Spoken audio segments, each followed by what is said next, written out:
Dalam Dharma, Namo Sang Hyang Adi Budaya, Namo Buddhaya, dan salam sejahtera bagi Bapak Ibu sekalian. Pertama-tama saya ikut bela sungkawa atas meninggalnya almarhum Bapak Jio Cipta Hindrata. Kemarin sebelum tutup peti, pasti keluarga datang di tempat penjualan peti. Ya. Di tempat penjualan peti kita bisa belajar tentang kematian-kematian. Kita lihat di tempat penjualan peti, ada peti mati yang ukuran kecil, ukuran sedang, dan ukuran besar. Penjual peti mati sudah tahu bahwa orang mati itu tidak ditentukan oleh umur seseorang. Waktu kecil atau saat kecil bisa mati juga, bahkan sebelum lahir pun juga mati, dalam kandungan juga banyak juga.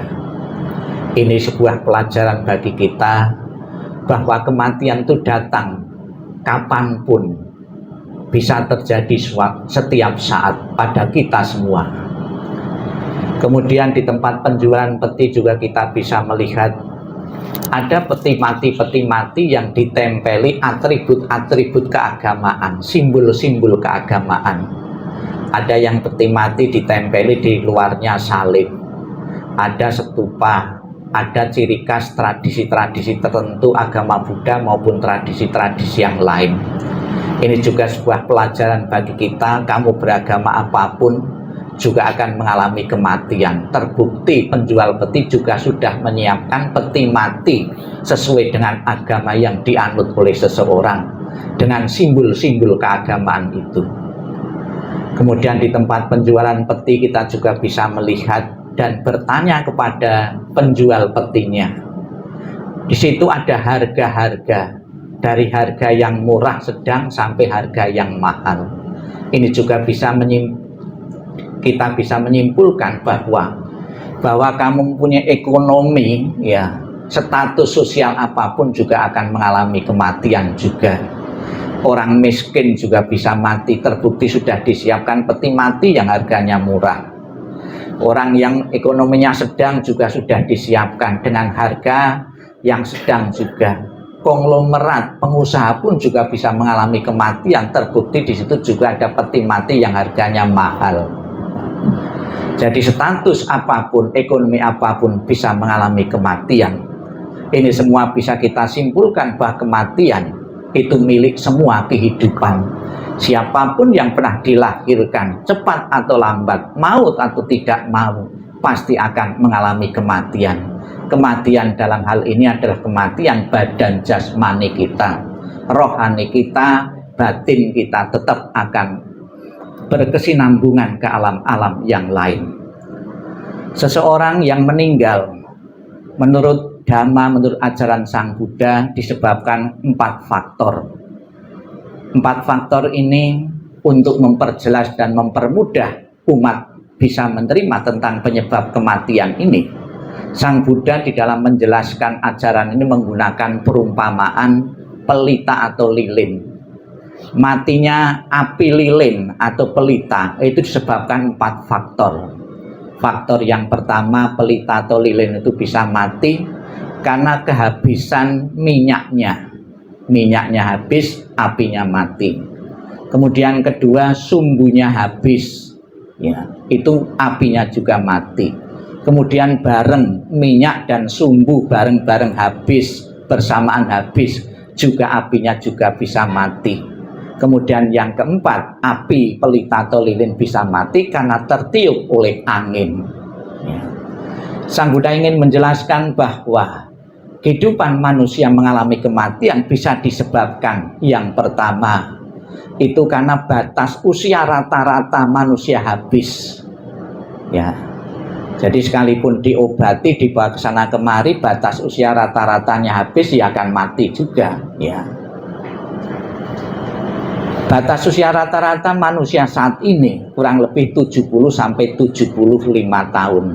Rata-rata itu, bahkan ada yang belum mencapai usia itu pun sudah banyak yang meninggal juga.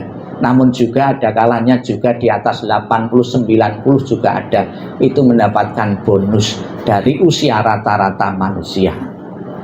Kemudian juga ada seseorang mengalami kematian karena energinya, karmanya habis.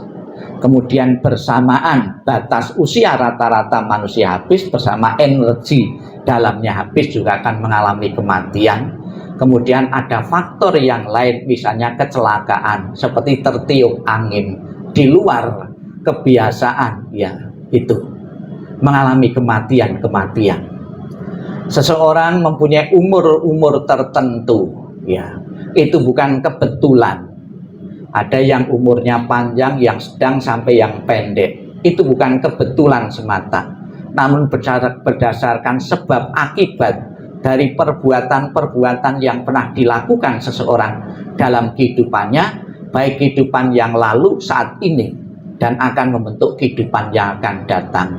Bisa kita lihat ada seseorang yang umurnya panjang karena dalam kehidupan yang lalu mau saat ini selalu menghargai kehidupan, menghargai, menghormati kehidupan, baik kehidupan makhluk-makhluk lain maupun kehidupan manusia. Maka di kalangan umat Buddha ada sebuah praktek function, melepas satwa, menghargai kehidupan. Lebih-lebih kita menyelamatkan hewan dan binatang dalam kondisi terancam. Kita angkat, kita beli, kita lepaskan. Alangkah bahagianya hewan dan binatang atau manusia itu diperpanjang usianya. Kemudian juga ada orang yang sakit-sakitan, ya. Dia pun juga menerima akibat dari perbuatan yang pernah dilakukannya. Dia suka menyakiti, dia suka membunuh, dia suka memperpendek usia atau nyawa makhluk-makhluk lain. Sebagai akibat keadilannya, dia pun juga kena juga akan berumur pendek. Maka Bapak Ibu sekalian, penghargaan kehidupan makhluk-makhluk lain yang mendambakan kebahagiaan yang umur panjang itu pun juga akan berefek positif pada kita. Maka apa yang kita perbuat, tingkah laku pola kita, pikiran kita pun juga harus tercurah untuk membahagiakan dirinya, juga membahagiakan makhluk-makhluk lain. Karena semua makhluk kehidupan pada dasarnya ingin bahagia dan ingin panjang umur. Kemudian juga kita bisa lihat banyak doa yang diucapkan oleh seseorang, lebih-lebih di saat ulang tahun. Kita agar panjang umur, usia panjang, ya, menjadi dambaan setiap saat. Namun juga perlu kita sadari dan kita renungkan, setelah kita mempunyai umur panjang yang menjadi dambaan dan harapan kita, hendaknya kita betul-betul memanfaatkan usia yang panjang itu dengan kebaikan-kebaikan. Sebab hanya kebajikan telah yang akan membawa keberuntungan ini dalam kehidupan saat ini maupun kehidupan yang akan datang. Bapak Ibu sekalian yang saya hormati, saat ini kita bersama-sama di hadapan peti jenazah almarhum Bapak Jio Cipta Hendrata. Kita panjatkan doa dan harapan-harapan sesuai dengan agama yang kita anut bersama-sama, saya yakin juga bernilai positif untuk almarhum.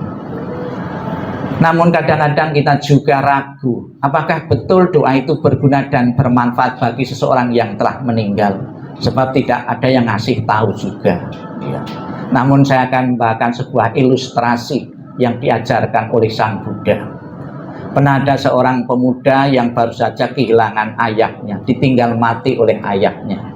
Sebagai anak yang berbakti, dia pun berharap ayahnya yang baru saja meninggal itu masuk alam surga, ya. Sudah menjadi dambaan setiap orang, hidup di dunia bahagia, mati masuk surga. Itu setiap agama pasti mengajarkan seperti itu. Ini sebagai anak yang berbakti, pemuda ini menemui Sang Buddha. Sang Buddha, saya baru saja ditinggal kematian oleh ayah saya. Saya mohon dengan bantuan Sang Buddha, dengan cara apa, dengan kekuatan apa, agar ayah saya arwahnya masuk alam surga. Kemudian si pemuda ini dibawa oleh Sang Buddha di sebuah kolam sambil suruh membawa batu dan minyak.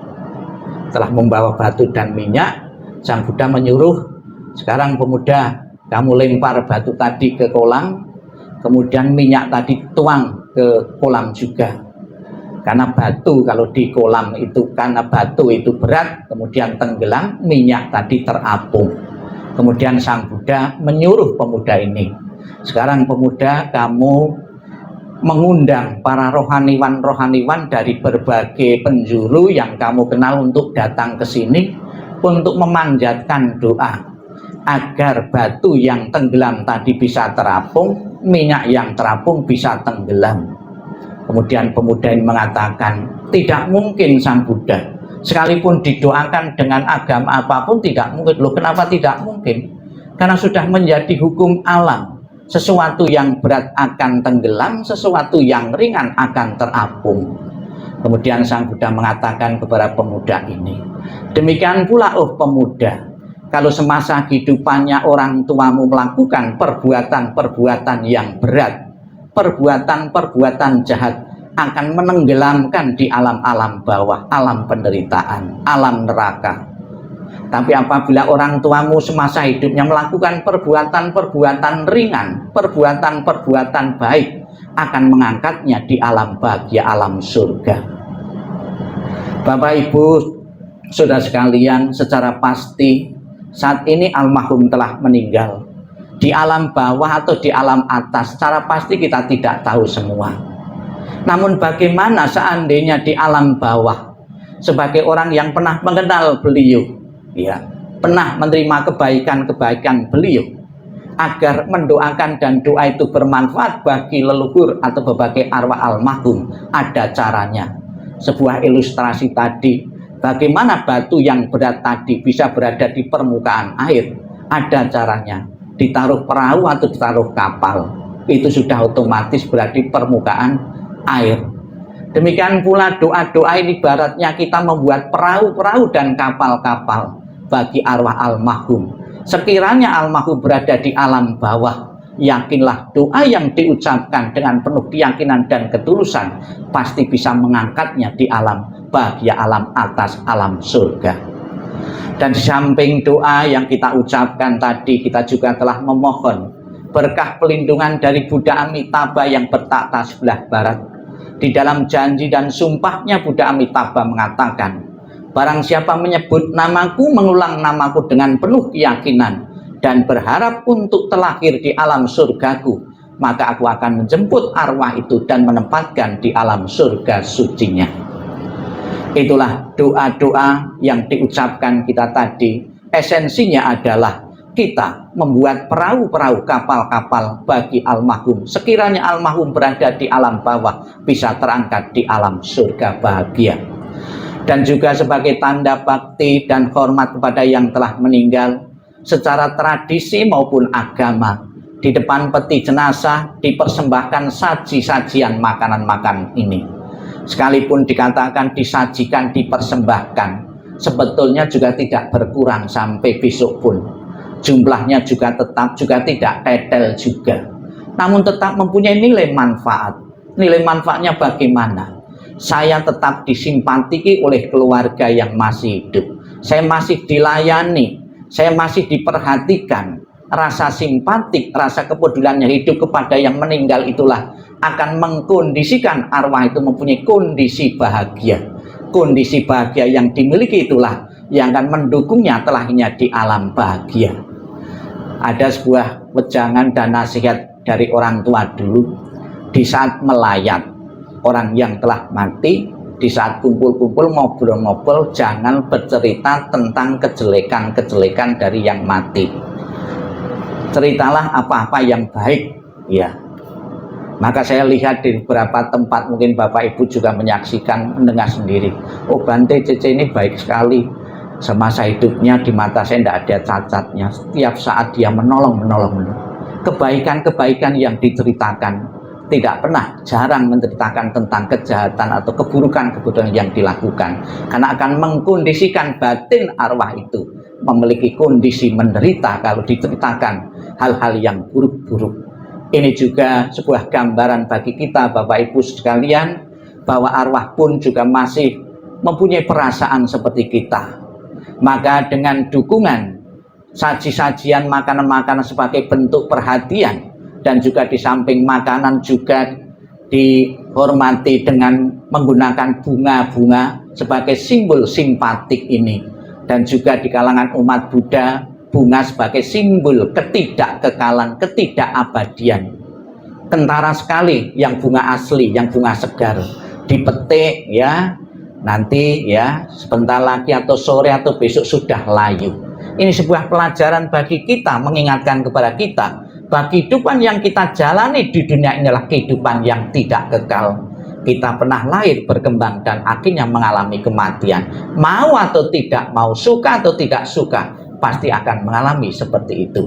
Semoga dengan proses alami dan juga penyadaran dari keluarga yang ditinggalkan bahwa kematian adalah proses alami dan kodrati, setiap orang yang pernah dilahirkan akan mengalami kematian, segera bisa menerima dan segera bisa memulihkan kondisi dari keluarga untuk bisa menerima kematian dari salah satu anggota keluarga ini. Yakinlah dengan kebaikan-kebaikan yang ditanam dulu semasa hidupnya di tengah-tengah keluarga, di tengah-tengah masyarakat maupun dimanapun berada, pasti akan mengantarkan almarhum terlahir di alam surga bahagia. Sadu, sadu, sadu.